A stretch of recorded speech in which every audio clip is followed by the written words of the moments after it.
Iran's captain Mehdi Taremi walked out of SoFi Stadium on Monday night, hours after playing one of the most politically charged football matches in World Cup history, and said this: "Everything is a disaster, actually, for us. It's not right." His manager, Amir Ghalenoei, used the word oppressed, and then the entire Iranian squad was put on a plane and ordered to leave the United States immediately that same night, while every other team at this tournament slept in their hotels and began their recovery. Nobody told Iran who made that decision. Nobody explained why. This is what is happening to a World Cup team in 2026, and it is the story most people are not fully seeing yet. To understand what Monday night meant, you need to go back further than the match itself, because Iran's problems at this World Cup did not start when the referee blew his whistle. They started months before a ball was kicked. When the US and Israel launched strikes on Iran last year, the country's Football Federation president, Mehdi Taremi, publicly said participation in this World Cup looked unlikely. Iran's sports minister said their children were not safe. For a period, it genuinely appeared that Iran would not be at this tournament at all. They eventually committed to playing, but the conditions that followed made clear that their presence would not look like anyone else's. Their base camp was moved from Arizona to Tijuana, Mexico, weeks before the tournament began. Not because Iran chose Tijuana, because it was the closest place outside American borders where the squad could legally be based. All three of Iran's group stage games are being played inside the United States. Their training camp is across the border in Mexico. Every single time they travel to play, they cross an international boundary with full security checks. Taremi confirmed that the journey from Tijuana to the Los Angeles area on Sunday before the New Zealand match took 5 hours. 5 hours of travel and checkpoints for what is, on a map, a 140-mile trip. Players arrived at SoFi Stadium already carrying the fatigue of that journey in their legs. The president of their football federation never made it at all. Mehdi Taremi, along with the vice president of the federation, coaching support staff, and media officials, were denied US visas entirely. Iran played their opening World Cup match without their own federation president in the stadium, without several members of their support team, with a depleted backroom structure that every other team takes for granted as a basic right of participation. The match itself was, given everything around it, remarkable. Iran drew 2-2 with New Zealand. They went behind, came back, went behind again, equalized. Taremi played, Ghalenoei managed. The team competed. But Ghalenoei revealed something after the final whistle that reframes what the scoreline actually cost. Several Iranian players developed cramps during the game.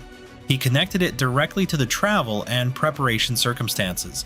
A team that spent 5 hours crossing a border the day before their opener, whose recovery and logistics have been controlled by forces outside their control, went out and cramped on the pitch while fighting for their first World Cup point. Then the match ended. And what happened next is the part that changes everything. Every team at a World Cup follows the same post-match routine. You receive treatment, you sleep in the city where you played, you begin recovery the following morning, you travel when your body is ready. Iran were told that none of this applied to them. Hours after the final whistle, the squad was ordered onto a plane back to Tijuana that same night. No overnight recovery, no morning treatment in Los Angeles. Back across the border, immediately. Ghalenoei said this in his press conference, and the words deserve to be heard precisely. "We don't know why they are returning us, to be honest. I think it's very strange. It seems like others are doing the planning for us. The decision-making for us is being made elsewhere. We were supposed to come 2 nights before the game, and we were supposed to stay tonight to recover and return tomorrow at lunchtime. We have no idea why. I think our team is perhaps the most oppressed in the World Cup." He did not say who issued the order. Nobody from the American authorities stepped forward to explain it publicly.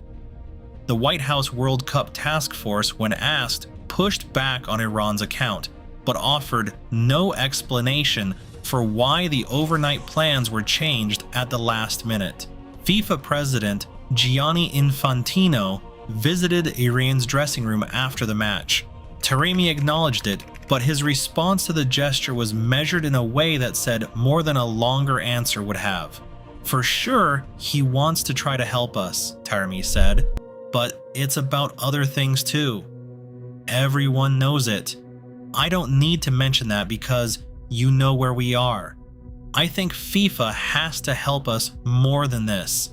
Let's see what happens in the future. Here is what makes this more than a one-night story. Iran have 2 more group games to play. Both of them are inside the United States. They will make that crossing again. They will face those security checks again. They will arrive having spent the intervening days in Tijuana, training at their Mexican base camp, while the teams they are competing against are staying in American cities with full access to their staff, their facilities, and their recovery infrastructure. Every team at a World Cup accepts that the football will be hard. The competition is the point. What no team is supposed to accept is that the conditions surrounding the football are deliberately harder for them than for anyone else. Whether that is the intention of what is happening to Iran is something only the people making these decisions can answer. But the people living it, the captain, the manager, the players who cramped on the pitch have already given their answer. Everything Taremi said is a disaster. Iran's next group game is coming. They will cross the border again. And the question that nobody in authority seems willing to answer, who is ordering this and why, is not going away.